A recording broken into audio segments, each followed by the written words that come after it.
I don't think about this as sort of a long-term effect because I've lived for so long now, for over 10 years without my hair.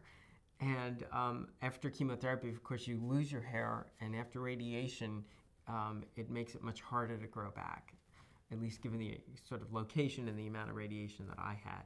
And so I sort of, I've tried to grow it back a couple of times over the years and sort of said, the heck with that, because it doesn't grow back terribly well. So now I just shave off what comes up. And so I was at the airport getting on the plane to come here.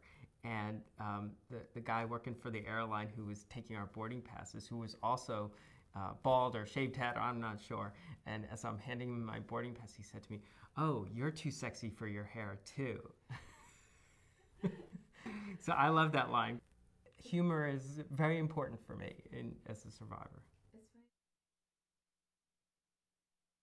The physical issues I've had to deal with relate to function that I lost because of the brain cancer.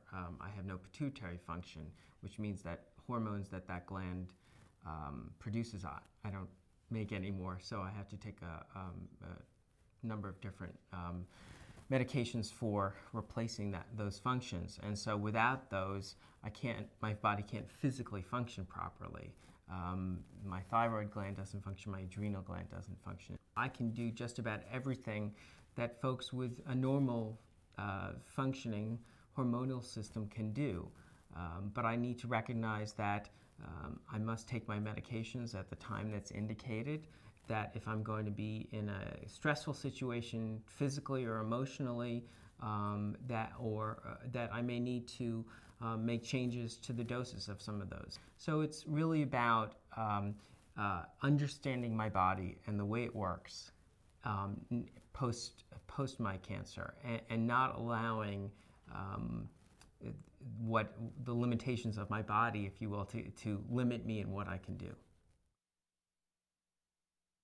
I remember the first year when I was diagnosed and going through treatment, and at the company Christmas party that year, and I wasn't looking too good, but I made it to the Christmas party, and I got an award for best employee in my category or whatever it was, and that meant so much to me because I'd done everything possible to maintain normality in my work life, and then there was a counter to all that support that I got, which was that my direct supervisor at the time decided that maybe I wasn't reliable. Those were the words she used, and spread that to other people in senior management in the organization, and that had a very significant effect on my ability to grow professionally within that environment, because she had set up a doubt in people's mind, even though all of their experience with me was that I didn't let cancer stand in the way, that I kept working and that I was as good at my job as I was before. After she did that, it was very hard for me to move forward there, and eventually I had to leave in order to then find new opportunities and grow professionally. My name is Craig Lustig. I'm 39 years old, and I'm a brain tumor survivor.